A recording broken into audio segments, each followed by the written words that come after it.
Pois ele te livrará do laço do passarinheiro e da peste perniciosa. Cobrir-te-á com as suas penas, e sob suas asas estarás seguro. A sua verdade é pavês e escudo. Não te assustarás do terror noturno, nem da seta que voa de dia, nem da peste que se propaga nas trevas, nem da mortandade que assola ao meio-dia. Caiam 1000 ao teu lado, 10.000 à tua direita, tu não serás atingido. Somente com os teus olhos contemplarás e verás o castigo dos ímpios. Pois disseste: o Senhor é o meu refúgio. Fizeste do Altíssimo a tua morada. Nenhum mal te sucederá, praga nenhuma chegará à tua tenda.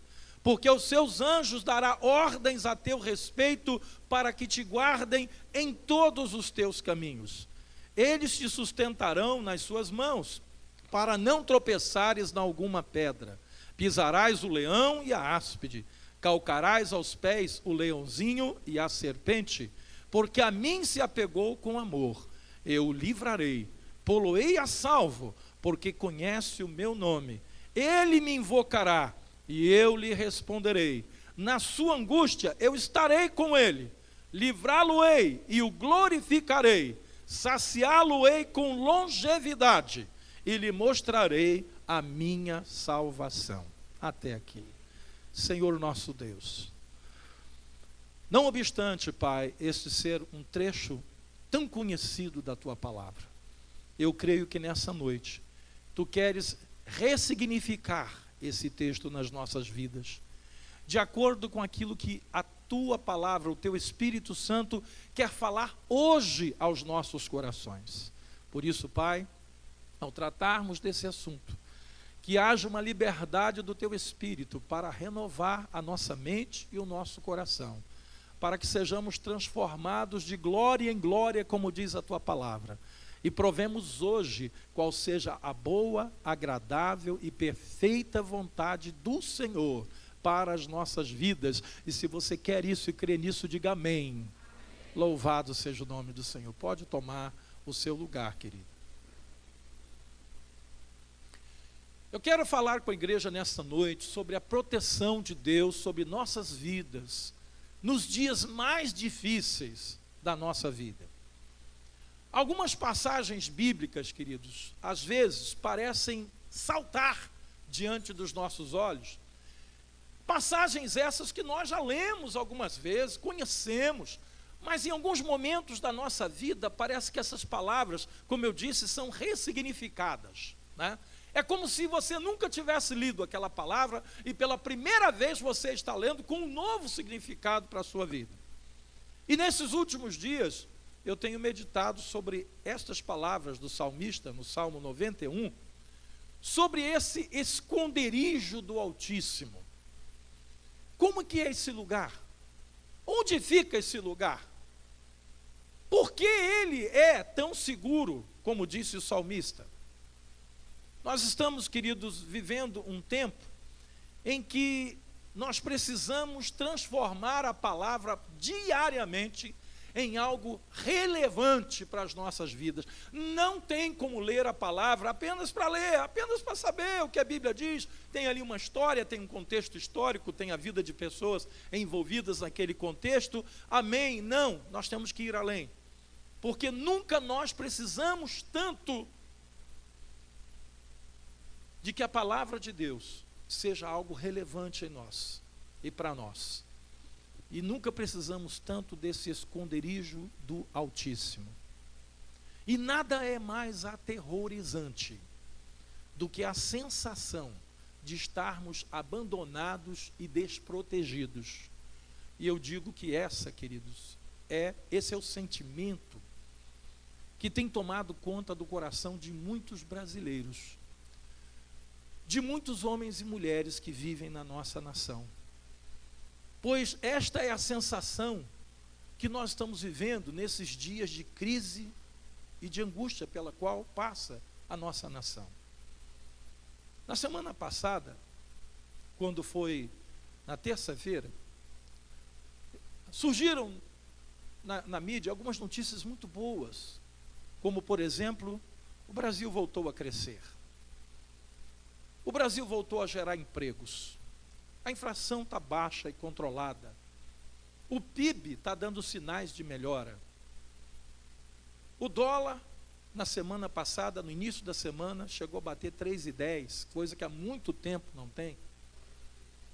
Mas quando foi na quarta-feira, queridos, uma notícia varreu a nossa nação, das delações, dos escândalos, de mais coisas, agora envolvendo o presidente da República.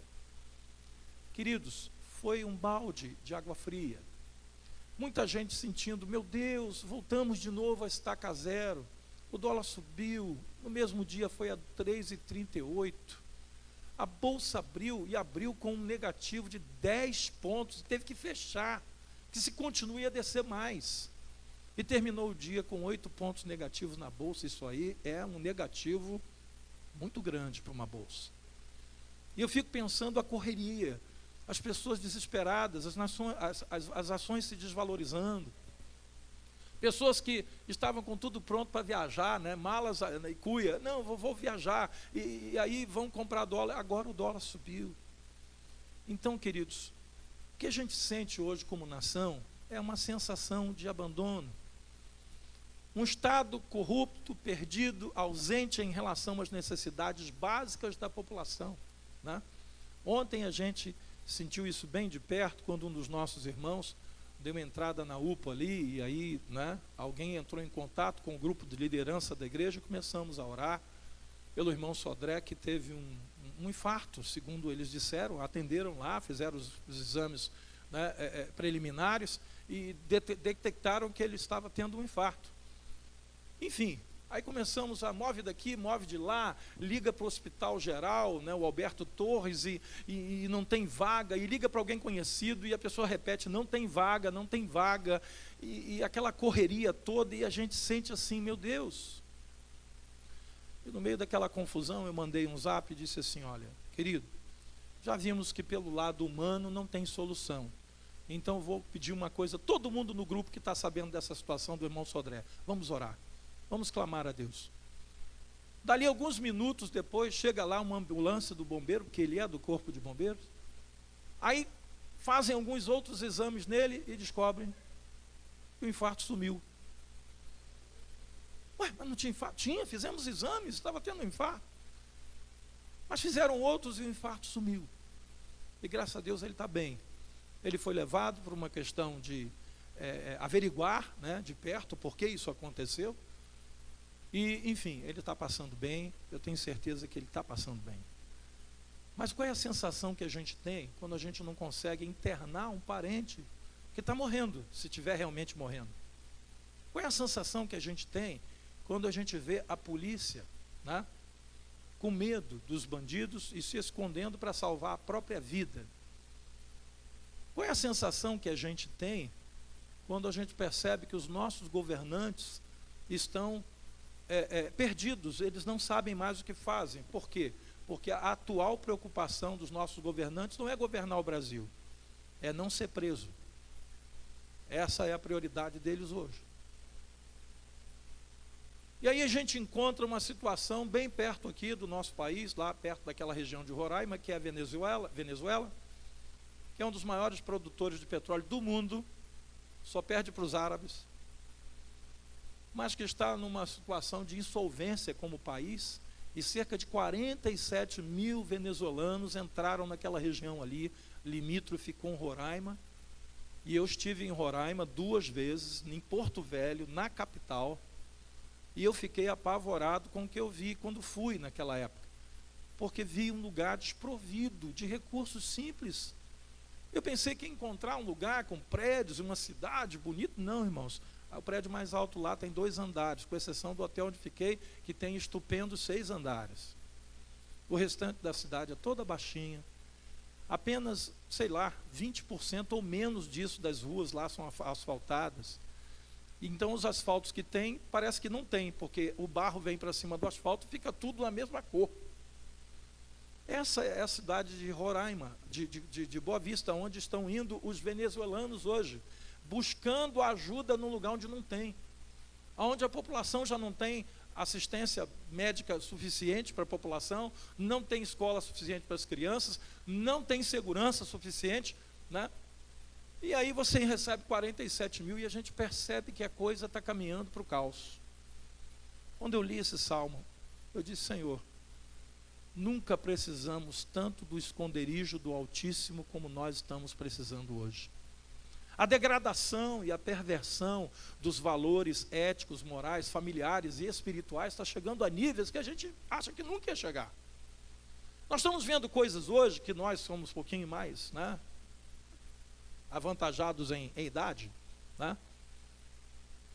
A gente começa a fazer um exercício de memória de 30 anos atrás, de 40 anos atrás, e eu não achei que ia viver suficiente tempo para saber e ver o que eu estou vivendo agora. As coisas estão acontecendo à luz do dia, as pessoas não têm mais vergonha daquilo que fazem de errado, e parece que quem faz o certo tem que ter vergonha de estar fazendo o certo, porque quem faz o errado não tem vergonha de fazer errado.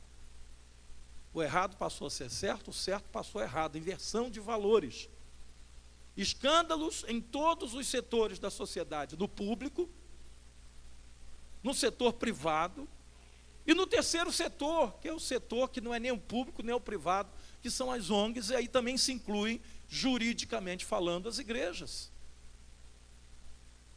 ONGs sendo usadas para lavagem de dinheiro, igrejas sendo usadas para lavagem de dinheiro. E aí quando a gente faz o resumo de tudo isso, a gente diz assim: Senhor, para onde eu vou? Por isso viver sem Jesus nesse cenário é simplesmente impossível. E por isso Jesus disse coisas que na época ninguém entendia o que ele falou, porque parecia exagerado demais, quando ele disse: sem mim nada podeis fazer. Como que não posso fazer nada sem Jesus? Acho que Jesus exagerou nessa dose aí. Não, queridos. Hoje, para fazer coisas simples, a gente tem que estar em oração. Para talvez você ir na padaria da esquina comprar um pão, talvez hoje você tenha que fazer uma oração dizendo: Senhor, me leva e me traz em segurança. Para mandar um filho para a escola e despedi-lo numa van, talvez você tenha que dizer: Senhor, toma essa van em tuas mãos e o motorista dela, e tudo que vai acontecer pelo caminho. Porque nós não sabemos mais se vamos despedir pela última vez o filho quando o mandamos para a escola. O filho não sabe mais se vai se despedir da última vez quando o pai e a mãe saem para trabalhar. Essa é a situação que a gente está vendo hoje. Ontem, quando eu estava preparando essa palavra à noite, e aí nesse momento eu não atendo, né, telefone, procuro me reservar, mas quando estava terminando e levantei para fazer alguma coisa em casa e voltei, aí eu vi que tinha alguns recados no celular e fui ouvir. E ouvi um recado da irmã Rosilane, falando baixinho: por favor, chame todo mundo que puder, avise a todo mundo, nós estamos aqui no shopping Itaboraí, os bandidos entraram aqui, nós estamos dentro de uma loja, eu estou falando baixinho porque eles estão armados nos corredores. Queridos, teve um arrastão dentro do shopping. O que a gente sempre disse até hoje? Se você quer um lugar seguro para ir levar a sua família no final de semana para um cinema, para fazer um lanche, para fazer alguma coisa, esse lugar era, irmãos. Não é mais. E aí quando a gente vê esse cenário, se a gente não tiver um direcionamento de Deus, a gente começa a achar que não tem mais como viver. Mas a boa mão do Senhor, né, também tem as suas formas de nos livrar. Conversando com a Rose e com o pastor André, que também estava lá, junto com Bira, pastor André, Rose, os filhos, crianças e tal. Quando eles estavam ali lanchando próximo àquela loja que tem lá no shopping Itaboraí, que é a loja que vende produtos do Flamengo, né, e fica em frente ali uma loja de lanche. Aí eles, apavorados quando viram a gritaria, pensaram assim: vamos correr para fora do shopping, vamos pegar o carro e vamos embora. Né? Quando você tem uma coisa, você quer fugir do lugar, você quer sair dali, né? quando um policial se aproximou, se identificou como policial e disse: não saiam, não corram para o estacionamento, vocês vão correr risco. E saiu levando todo mundo para dentro dessa loja, e foi se identificando na entrada da loja como policial, com a arma na mão e como policial. Só eu preciso guardar essas pessoas aqui dentro. Aí eu vou fechar a porta, está havendo um arrastão aqui dentro e tal. Aí fechou a porta, botou todo mundo lá no estoque da loja, né? As crianças orando, irmãos, as crianças orando, clamando, e os pais pegando o telefone e tentando ligar, mas não tinha sinal lá de dentro da loja, então mandaram um zap para quem podia, enfim. Mas a provisão de Deus ali na hora, esse policial tirar aquele grupo de famílias que estavam ali, jogar para dentro da loja, né? Se identificar, colocar todo mundo no lugar seguro.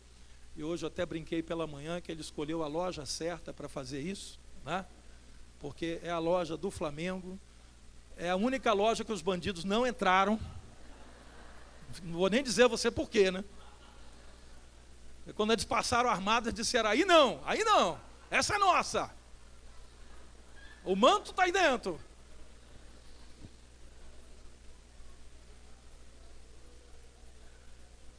Se fosse uma loja do Fluminense, teria sido invadida. Mas o Flamengo não, eles não vão fazer isso com o próprio time, né? Queridos, fora a brincadeira, né? Momentos de pânico, momentos, e o policial, coitado, hoje o pastor André estava me confidenciando isso, falando isso, o policial, ele fez isso para aquelas famílias, mas ele mesmo estava numa angústia de alma, porque o filho dele tinha ido para o cinema, e ele tentava ligar para o filho e não conseguia, porque não havia sinal naquele lugar do shopping. Então ele estava ali ajudando famílias, e ele mesmo preocupado com o filho dele que não estava ali. Então, queridos, a mão de Deus guardou, a mão de Deus livrou, não houve nada. Houve sim, quem estava no corredor perdeu bolsa, perdeu carteira, perdeu celular. Entraram em lojas onde tem celulares, é o que eles querem, né? Esses aparelhos de tecnologia. Entraram em loja de joias, porque eles não vão entrar lá na Casa Bahia para pegar uma geladeira e sair carregando nas costas, né? Eles querem coisas leves e caras. É isso que eles queriam. E alguém diz assim: meu Deus, eu não vou mais naquele shopping. Quem sabe semana que vem será o outro que você vai. Aí como é que você vai viver? Desesperado? Não vai mais a shopping nenhum? Hoje de manhã, hoje à tarde, eu almocei com a família lá nesse shopping, irmão. Porque eu não vou entrar nessa de, agora eu não vou mais lá e tal. Irmãos, não tem mais lugar seguro. O lugar seguro chama-se o esconderijo do Altíssimo. Esse é o lugar seguro. Este lugar, querido, de proteção, que o salmista chamou de esconderijo do Altíssimo, torna-se o grande diferencial de Deus na vida do seu povo, assim como nos mostra o profeta Malaquias. Abra comigo lá em Malaquias 3.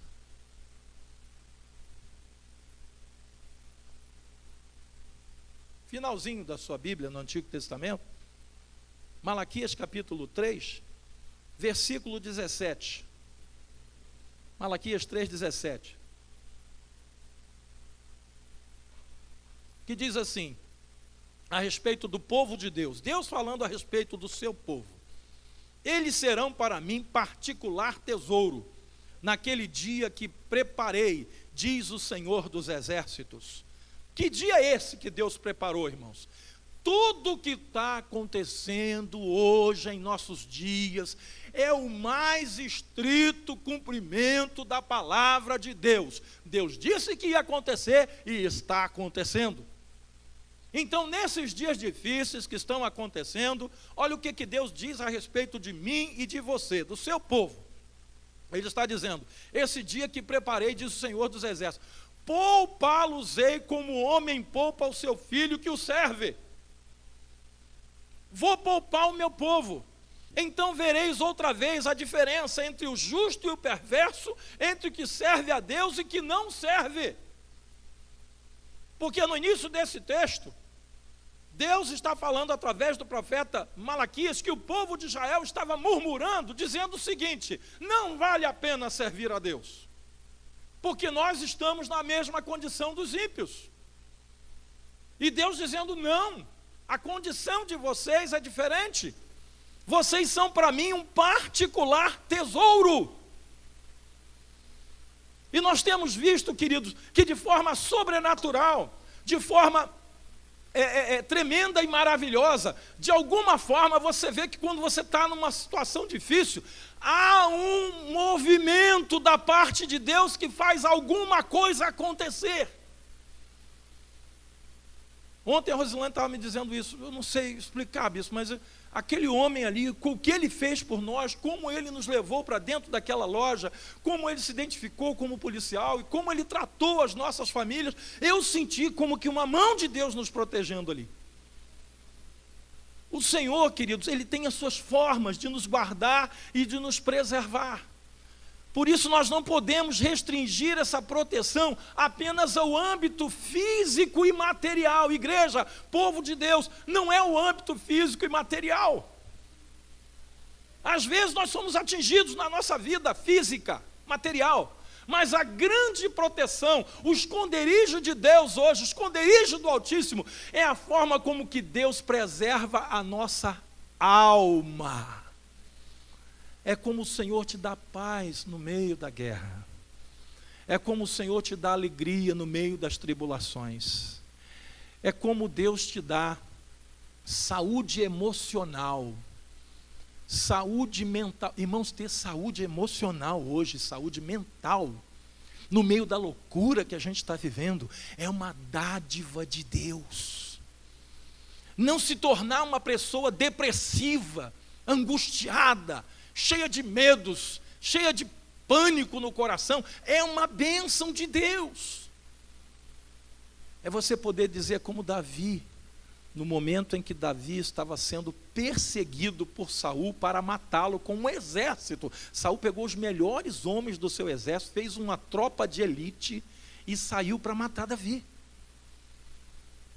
E nesses dias ele disse: em paz me deito e logo pego no sono, porque só tu, Senhor, me fazes repousar seguro. Você consegue entender e ver e visualizar esse esconderijo do Altíssimo, como ele funciona na sua vida? Jesus disse, sem Jesus, muitos estão adoecendo na alma. Eu vim para que vocês tenham vida e a tenham em abundância. E tem muita gente doente da alma hoje, com medo, com depressão. Interessante, isso que está acontecendo na vida dos adultos está passando para as crianças. Eu nunca vi tanta síndrome, irmão. A gente não sabe nem mais tanto nome de síndrome que tem hoje. Muitos dos nossos professores aqui do I9, pessoal da coordenação, pessoal da direção, minha esposa também, se viu obrigada a fazer um curso de pós-graduação na área de psicopedagogia, para entender o que está passando na psique das crianças hoje, para poder ajudar, para entender por que tantas síndromes estão acometendo crianças tão pequenas. Aí quando você vai conversar com os pais, você percebe que é uma transferência daquilo que está acontecendo na vida dos pais, com os seus medos, com as suas dúvidas, com os seus traumas, com as suas angústias, né? Com as preocupações que estão vindo sobre a família hoje. E isso involuntariamente, não é que os pais queiram passar isso para os filhos, mas acontece involuntariamente. Por isso, estar no esconderijo do Altíssimo e ter uma vida com paz no coração e alegria para viver no meio dessa confusão que a gente está vivendo hoje, é um presente de Deus para as nossas vidas, querido. É um presente de Deus. As doenças emocionais e psicossomáticas, o que é uma doença psicossomática? É uma doença que começa na emoção, na psique, e que vai somando com várias coisas nessa área da alma, ao ponto de produzir uma enfermidade física. E que muitas vezes os médicos fazem os exames e não conseguem descobrir por que aquilo está acontecendo. Porque os exames que são feitos não batem com o que está acontecendo. Você não era para estar sentindo isso, porque eu já fiz o exame de sangue e não tem nada. Eu fiz o exame desse órgão em particular e não tem nada. Não é material, não é físico, não tem razão disso estar acontecendo.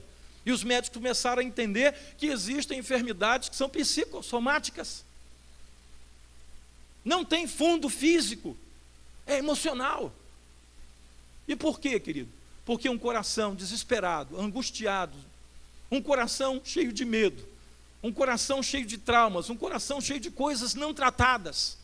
Como disse a palavra de Deus, feridas não espremidas, não atadas com óleo de Deus, vão produzindo essas enfermidades. Mas Deus nos propõe: eu tenho um esconderijo para vocês, eu tenho um lugar de descanso para vocês, eu tenho um lugar de proteção para vocês, porque vocês são para mim particular tesouro.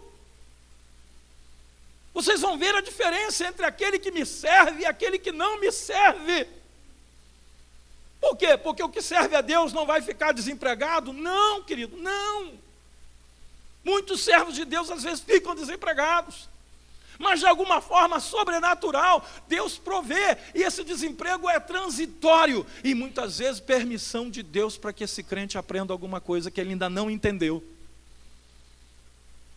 Você sabe quando às vezes você teve que dar umas boas palmadas no seu filho, e tirou dele alguma coisa que ele gostava muito, mas você fez isso porque você queria prejudicar o seu filho, você fez isso porque você foi maldoso com o seu filho. Não, irmão, não. Às vezes nós nós fazemos algumas coisas que cortam o nosso coração, mas nós estamos disciplinando e educando o filho para que ele não tenha problemas mais sérios lá tarde, na sua vida. A mesma coisa acontece conosco. Até quando Deus permite que venha um infortúnio sobre a nossa vida, Ele tem a razão de estar fazendo isso, e é por amor que Ele faz, e é para nos tornar melhores e não piores, porque a sua vida, se está no esconderijo do Altíssimo, a sua dependência de Deus precisa ser total. Nós poderíamos identificar, querido, essas doenças da alma, como essa expressão que o salmista usou lá no Salmo 91 que lemos, né? Salmo 91, quando o salmista abre o seu coração em palavras, ele diz no versículo 3 do Salmo 91, pois ele te livrará do laço do passarinheiro e da peste perniciosa. Que peste perniciosa é essa, querido? É a febre amarela? Não, querido, não é essa. Sabe qual é? É do versículo 6. Nem a peste que se propaga nas trevas, nem a mortandade que assola ao meio-dia. Peste que se propaga nas trevas. Há um mundo em trevas hoje, queridos, e cujas pestes estão se propagando. As famílias estão se destruindo, estão se deteriorando, casamentos estão acabando todo dia, cada vez mais, com velocidade maior. O tempo de casado médio está diminuindo. E até os casais mais antigos estão sendo atingidos por essa peste que se propaga nas trevas. Porque nas trevas ninguém vê nada. Nas trevas ninguém sabe. Por que ladrão gosta de escuro? Porque é ali que ele faz a sua atividade, no escuro. Aonde a luz, né, muitas vezes lá no seu bairro, quando um assaltantezinho quer fazer alguma coisa ali, a primeira coisa que ele faz é quebrar a lâmpada. Porque ele não gosta de luz, ele gosta de lugar escuro. E eu percebo que a alma de muitas pessoas hoje ainda está em trevas. E nessas trevas as pessoas não conseguem perceber que a peste está se propagando. E aí vem o medo, e aí vem o ódio, e aí vem a depressão, aí vem uma série de... É a peste que se propaga nas trevas. Mas para quem está no esconderijo do Altíssimo, está debaixo da luz do Senhor. Ele é a nossa luz. E detalhe, quando você pega a luz do Senhor na sua vida, a sua vida também fica resplandecente, feito o rosto de Moisés quando ele desceu do monte. O rosto dele brilhava, irmãos, porque ele passou ali dias na presença de Deus, e quando era tanta luz que quando ele voltou a face dele brilhava. Essa luz de Jesus não deixa que a peste que se propaga nas trevas venha a se propagar na nossa vida. Mas o que eu quero dizer para a igreja hoje, queridos, é: tome cuidado, porque se a luz que há em ti se transformarem em trevas, que grandes trevas serão. Quantos crentes hoje estão perdendo, estão como Moisés, né? Moisés, quando ele desceu do monte, o rosto dele brilhava muito. Mas ele reparou que à medida que os dias foram passando, aquele brilho foi diminuindo. Porque aquele contato direto com Deus lá no monte produziu o brilho. E o afastamento desse contato produziu a falta do brilho. Ele foi diminuindo. Aí o que Moisés fez? Botou um véu na face. Para que ninguém atentasse, para que ninguém percebesse que aquele brilho estava diminuindo. Quantos crentes hoje estão usando o véu? Para ninguém perceber que a comunhão com Deus já está indo embora há muito tempo. Para que ninguém perceba que o brilho de Jesus na vida desse crente está se desvanecendo, está diminuindo. Querido, a solução não é colocar o véu. A solução é você estar constantemente com a sua vida na presença do Senhor, para que esse brilho que tem lá no esconderijo do Altíssimo esteja permanente na sua vida. O segredo, querido, não é fazer de conta que é crente, não é levar a Bíblia para passear domingo na igreja. O segredo não é viver de uma religiosidade que não funciona mais, e que você sabe que não funciona, mas faz de conta que funciona. O segredo é você realmente buscar uma vida de comunhão verdadeira com Deus, porque tem um esconderijo para você, tem um lugar de segurança. No meio dessa confusão que está na nossa sociedade, tem um lugar de segurança para a sua vida. Diante de tantas coisas terríveis, queridos, que estão acontecendo nos nossos dias, nós devemos lembrar que esse esconderijo não fica em um lugar qualquer. Não é um lugar qualquer que você vai encontrar esse esconderijo, mas um lugar que não foi preparado por mãos humanas, um lugar que foi preparado por Deus, a sombra do onipotente. Interessante o salmista dizer onipotente, descansar na sombra de um Deus onipotente, de um Deus que tudo pode. Eu vejo hoje, queridos, alguns cristãos, né, que estão se esquecendo de lembrar que o diabo tem usado as coisas para apavorar, para desesperançar as pessoas. Irmãos, tudo que está acontecendo aí tem o cumprimento da palavra de Deus, mais a tentativa do inimigo de usar essas coisas para tirar as pessoas da presença de Deus. Eu vivo orientando a igreja, eu vivo alertando o povo de Deus sobre as coisas que não são verdadeiras, né? Imagine alguém te oferecer um colete, né, e dizer assim: olha, esse colete é a prova de bala. Esse colete aqui vai trazer proteção para a sua vida. E esse colete não sei isso. De repente você leva um tirinho de espingarda de chumbinho e o chumbinho entra e fere a sua pele. Aí você vai dizer assim: meu Deus, se fosse um tiro de 38 ou de uma arma maior, teria me matado. Eu vejo pessoas hoje colocando proteções sobre a sua vida que não são as verdadeiras proteções. Não é o esconderijo do Altíssimo. Tem gente que acha que vai estar protegido porque recebeu na igreja um palmo de barbante para amarrar o diabo. Tem gente que acha que está protegido porque recebeu um pouco de farinha ungida para não faltar farinha na sua casa. Tem gente que acha que está protegido porque foi ungido com óleo feito lá em Israel e levado para o Monte das Oliveiras e tal. Ô querido, isso não é proteção não. Tem gente que acha que está protegido porque hoje eu fui ao culto. Fiz a minha parte com Deus, agora ele tem que fazer a dele comigo. Querido, tudo isso não funciona como esconderijo do Altíssimo. Isso não é esconderijo do Altíssimo. Porque esconderijo do Altíssimo é um lugar, querido, primeiro, difícil de achar. Sabe por quê? Você já viu esconderijo fácil? Quando você tem uma coisa de muito valor e você quer esconder num lugar onde ninguém vai achar, você bota isso num lugar fácil? Não, ali todo mundo vai achar. Todo lugar de muita segurança é lugar com dificuldades de acesso. Se você vai numa empresa e tem lá um lugar seguro na empresa, onde são guardados os valores daquela empresa, tem uma série de portas, tem uma série de protocolos, várias pessoas não podem entrar ali, a área de segurança, é área reservada, ou seja, para chegar lá dentro não pode ser qualquer um. Não pode ser qualquer um que entrou pela porta da empresa a primeira vez e vai entrando e vai abrindo portas e vai... Não pode, não tem acesso. Não tem acesso. O problema é que hoje tem muito crente que quer o esconderijo do Altíssimo, mas quer num lugar fácil. Porque se for muito difícil, eu não vou lá não. Se exigir muito de mim, eu não vou lá não. Tem que ser bem facinho. Se é fácil, não é esconderijo do Altíssimo. Porque esconderijo do Altíssimo, querido, é para aquele povo que Deus falou em Malaquias, o povo que Deus ama. O povo que ama a Deus. O povo que tem comunhão, mas tem compromisso com Deus. E aí começa a dificuldade de muito crente hoje. Ele quer o esconderijo do Altíssimo, mas compromisso com Deus não. Compromisso com Deus dá muito trabalho.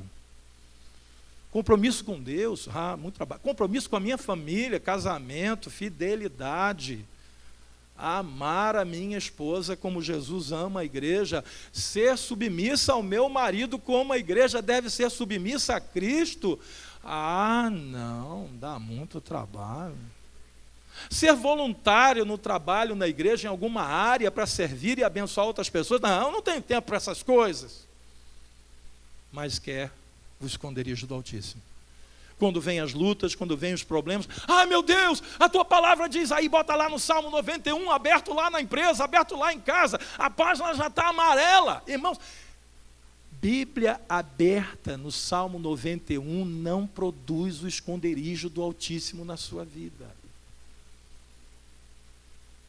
Mas se eu abrir nessa página, o diabo vai ter medo. Medo de quê? Ele conhece a palavra de Deus melhor do que você. Melhor do que você. O inimigo teme é quando alguém obedece à palavra de Deus, deixa ele apavorado. É porque quem está obedecendo a palavra está no esconderijo do Altíssimo, e lá ele não pode tocar. Quem está no esconderijo do Altíssimo, o maligno não o toca. Para tocar na vida de Jó, Satanás teve que pedir permissão a Deus, e a vontade permissiva de Deus foi que ele fizesse isso. Mas para quê? Para destruir Jó? Veja como terminou a vida de Jó, que terminou muito melhor do que no começo. Mas para entrar no esconderijo do Altíssimo, você tem que ir num lugar de difícil acesso. E só tem uma chave que abre esse lugar. O sangue de Jesus, que foi vertido na cruz do Calvário, rasgou o véu de alto a baixo, e quem tem esse sangue aspergido sobre a sua vida, a semelhança daquele sangue que foi aspergido sobre os umbrais das portas do povo de Israel, quando o anjo da morte passou no Egito e poupou a vida de todos os primogênitos, desde os animais até os homens em Israel. Mas não poupou a vida dos primogênitos egípcios, que desde os animais até o filho de Faraó, todos sem exceção morreram. Esse, o esconderijo que Deus tem para a nossa vida. Se você realmente quer viver uma vida com Deus, Ele te oferece esse lugar de garantia, Ele te oferece esse lugar de proteção. E é esse o plano de Deus para a vida da igreja. Deus disse, os dias finais serão difíceis. Vai haver angústia terrível no planeta Terra, qual nunca existiu desde que há mundo. Mas por causa dos eleitos, esses dias serão abreviados. Por causa daqueles que estão no esconderijo do Altíssimo. Também nós devemos nos lembrar, querido, que nós devemos nos revestir de toda a armadura de Deus, como disse o apóstolo Paulo aos Efésios no capítulo 6. A armadura de Deus, irmãos, que é a verdade, cingindo-vos com a verdade, ou seja, se vistam com a verdade de Deus. Irmão, larga de ser mentiroso, irmão. Como é que você quer estar no esconderijo do Altíssimo se você vive mentindo? Se você vive fazendo o que os políticos fazem no Brasil? Eu não tenho contas no exterior. E tem. Eu não recebi nada do fulano. Está lá a filmagem da mala.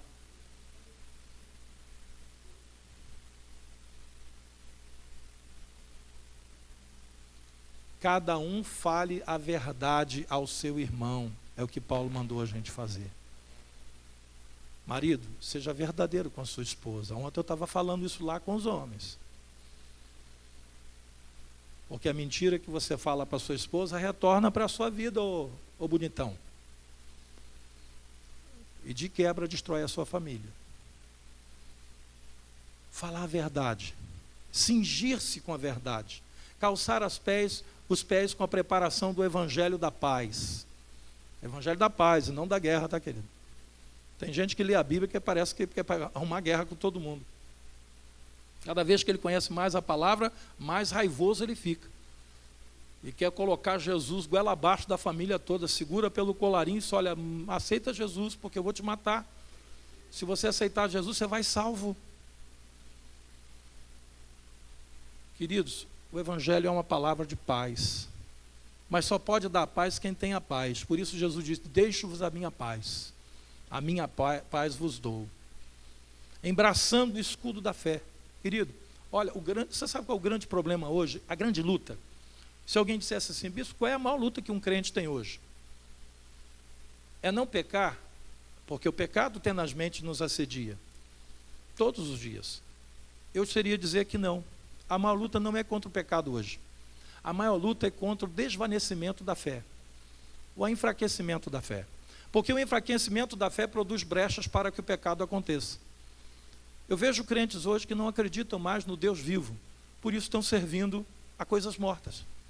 Por isso essa vendeção de objetos, por isso essas coisas miraculosas, por isso esses ambientes de igreja que não parece igreja, parece casa de show. O que leva um crente a achar que uma igreja que tem tudo muito preto e bota luz e fumaça saindo do altar e bolas caindo do teto? Irmão, o que é isso?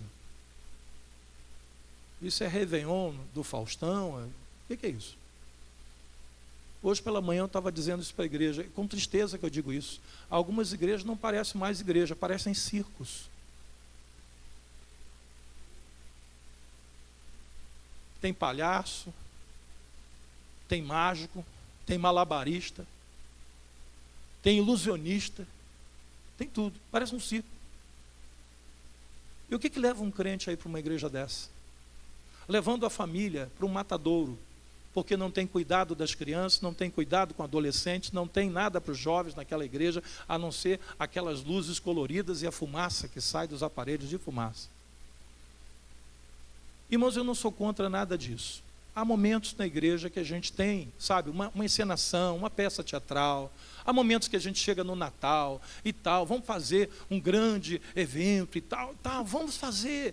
As luzes são bem-vindas. Lá em cima eu estou planejando colocar refletores de LED, sabe, canhões de laser, tudo isso para esses momentos que a gente precisa de alguma coisa para fazer isso. Irmão, mas no culto, irmão, tem crente hoje que se não apagar a luz, não acender os refletores especiais, não fazer uma fumaça no ambiente, ele não sente a presença de Deus. Eu fui lá no culto, olha, uma bênção. Pô, tinha que ver. O que foi a bênção? Não, porque, sabe, aquela coisa gostosa. Gostosa de quê? Não, porque aquela fumaça. Que fumaça, irmão? No inferno vai ter fumaça.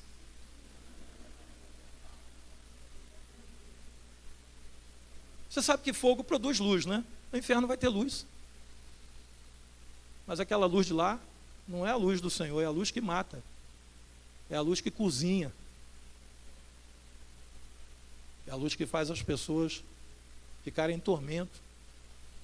Eu percebo, irmãos, que hoje há uma confusão no coração de tantos cristãos, porque não estão no esconderijo do Altíssimo. Eu quero te convidar nessa noite, entra no esconderijo do Altíssimo, querido, você e sua família. Entra. Porque só lá você vai encontrar proteção. Só lá você vai encontrar paz. Só lá você vai encontrar a garantia de Deus para a sua vida. E eu quero dizer que o esconderijo do Altíssimo não é as portas da igreja quando se abre para você ver no culto domingo, não. Esse lugar não é lugar de homens, não é lugar físico. Esse lugar é lugar que Deus preparou para você e para a sua alma, para a sua família. Eu vejo uma igreja hoje, sabe, desconectada do verdadeiro de Deus, sabe, sem proteção. Paulo disse, usando o capacete da salvação. Por que alguém bota capacete na cabeça? Vai proteger a cabeça. Na cabeça está o quê? O nosso cérebro, a nossa mente, né? Proteja a tua mente com o capacete da salvação, querido. Todo dia Satanás vai tentar colocar alguma coisa na sua mente para destruir a sua casa, a sua família, a sua vida. Se proteja, não deixa isso entrar na sua mente, porque a coisa começa com pensamentos e depois parte para as atitudes. Ninguém começa fazendo, todo mundo começa pensando. E depois que pensa, vai lá e executa. Então o capacete da salvação é necessário. A espada do Espírito, que é a palavra de Deus. Meu Jesus. Eu quero o esconderijo do Altíssimo, mas eu não quero saber usar esse negócio de espada do Espírito. Eu não... Tem que saber usar, querido. Porque o capacete protege a sua mente, a espada protege a tua vida como um todo. É a palavra de Deus. O que Jesus fez lá na tentação do deserto? Satanás veio e começou a dizer, está escrito, aos teus anjos dará ordem, enfim. E o tempo todo Jesus dizendo, está escrito, está escrito, está escrito. Por que Jesus insistiu em dizer para o diabo que está escrito? O diabo não sabe, não conhece a palavra? Conhece. Mas Jesus usou a espada, que é a palavra, a espada do Espírito, para mostrar ao diabo o lugar dele. E você bota Satanás no lugar dele quando você usa a palavra de Deus na sua vida. Mas aí eu insisto com o povo, dizendo, irmãos, vai lá, querido, vai estudar a palavra de Deus. Sei que não está na palavra, querido. É a defesa para a sua vida hoje. Nós estamos vivendo um tempo de heresias, irmãos, um tempo de um monte de bagunça sendo feita aí em nome de Deus. Aí vai o crente que não conhece a palavra, está lá, irmão, naquele oba-oba, naquela coisa, sabe? E dizendo, oh Deus está aqui, Deus está nada, irmãos, heresia. Heresia. O culto parecendo um circo e o crente dizendo, oh, glória a Deus, que glória a Deus, irmão, era para estar chorando num ambiente desse. Não conhece a palavra. Estudar a palavra, querido. Eu já terminei o CETEB, faz um instituto bíblico, leia um bom livro, leia a palavra de Deus, edifica a sua vida, ora, clama a Deus, porque os dias estão maus. Irmãos, eu vejo hoje o seguinte, no meio de uma multidão, repara isso. Hoje tem uma migração de igreja para igreja. Ontem eu estava conversando com o pastor que pregou lá ontem, o pastor Ari, e a gente conversando sobre isso, né? Sobre os crentes hoje que parece um movimento do mar que tem lá no Apocalipse, que diz que o mar, a besta que emerge do mar, aquele mar significa as multidões, significa a humanidade, fisicamente falando, né? E você vê que tem um movimento, o mar ele vai e depois ele volta, né? As marés que acontecem, você vai na praia de manhã, vê até onde a água foi. Poxa, subiu bastante essa noite, né? Pois é, a maré foi lá e voltou. E tem gente que é impelido pela maré. A maré está mansa aqui, eu fico aqui. Apertou, eu vou para lá. É o crente maré, é de acordo com a maré. É o crente maré mansa. Ele quer só a mansa. Mas o crente verdadeiro é aquele que ele é fincado na rocha. O mar pode subir, pode levar para lá, pode levar para cá. Você repara o seguinte, tem um grupo de crentes nas igrejas, em todas as igrejas, que estão ali fiéis, servindo ao Senhor, família vai bem, os problemas estão acontecendo, mas ele vai vencendo um após o outro. É uma luta hoje, é uma vitória amanhã, e dá um testemunho, está ali firme no Senhor, fiel, servo de Deus. E tem a turma da maré, corre para lá, corre para cá, está aqui, está acolá, não sou daqui, não sou de lugar nenhum, pipa voada. Mas quando vem a luta, quando vem Senhor, eu quero estar no esconderijo do Altíssimo. Irmão, esconderijo não dá para crente maré. Não dá. Mas é para aqueles que permanecem, que fincaram o seu alicerce na rocha. E diz a palavra de Deus, subiram os rios, se arrojaram contra aquela casa. E não puderam destruí-la, porque ela foi bem construída. O amado, pensa bem na mensagem que você pode estar passando para os seus filhos.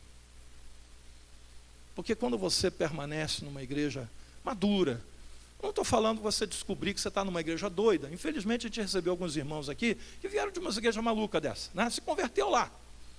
Mas ele descobriu que não tinha nada para os filhos lá, que os filhos estavam definhando e tal, precisava de uma igreja mais solidificada, e veio tal, descobriu essa igreja aqui. Amém, descobriu, glória a Deus, aqui ou em qualquer lugar, descobriu uma igreja solidificada na rocha. Meu amado, planta o pé e fica aí.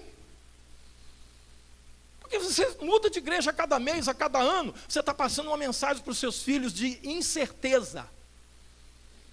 Uma mensagem de não ter resiliência. Hoje estava falando com os líderes lá em cima. Resiliência, a capacidade de enfrentar problemas e permanecer firme.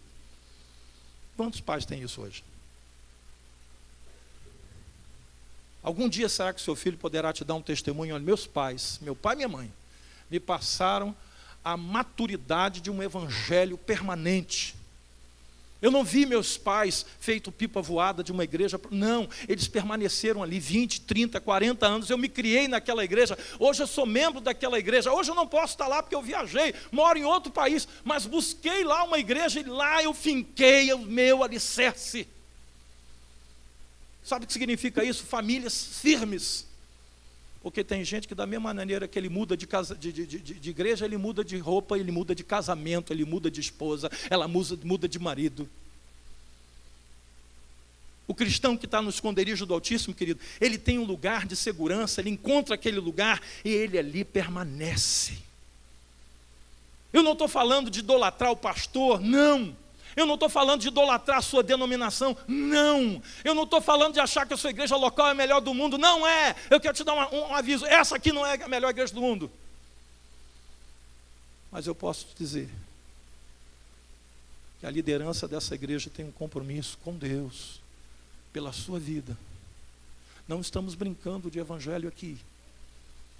Ah, mas eu queria que a igreja tivesse um negócio assim da moda, um negócio assim e tal. Meu Deus, se isso vai ser a tua decisão de permanecer ou não na igreja, eu quero dizer que você é um crente muito fraquinho, muito volúvel, e que desse jeito você jamais estará no esconderijo do Altíssimo, e nem vai poder descansar à sombra do onipotente Deus. A igreja hoje, o povo de Deus, está precisando passar uma imagem de firmeza. Além de tudo isso, o apóstolo Paulo nos ensina a orar em todo o tempo. Por isso eu chamei a igreja para orar quarta-feira agora. Orar por quê? Orar uns pelos outros, orar pelas nossas autoridades. Para encerrar, abra comigo Efésios 6. Estou terminando.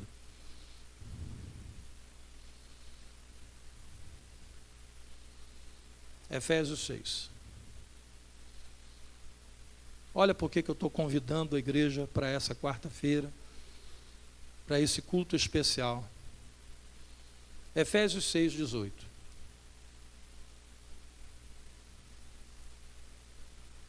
A palavra de Deus diz assim: com toda a oração e súplica. Esse é o texto que eu estava falando sobre revestir-nos com a couraça da justiça, calçar os pés com a preparação do evangelho, né? A espada do Espírito e tal. Aí ele começa a dizer, com toda a oração e súplica, orando em todo o tempo no Espírito, e para isso vigiando com toda a perseverança e súplica por quem? Todos os santos. Ô querido, olha só, essa oração que eu estou convocando para quarta-feira, não é para a gente orar pelo Cunha, não é para a gente orar pelo Michel Temer, não é para a gente orar pelo Lula, pela candidatura dele que ele está tentando fazer. Essa oração, irmãos, é pelos santos. Sabe por quê? Eu vou pedir a Deus que a sua vida esteja no esconderijo do Altíssimo. Porque o mundo ao nosso redor, querido, eu tenho uma notícia para te dar, vai ficar pior. A sociedade que a gente vive vai se deteriorar. Agora, Deus está interessado em saber onde você vai estar no meio de tudo isso. Se você vai estar com eles ou se você vai estar no esconderijo do Altíssimo. Versículo 19. E também por mim. Paulo está pedindo oração por ele.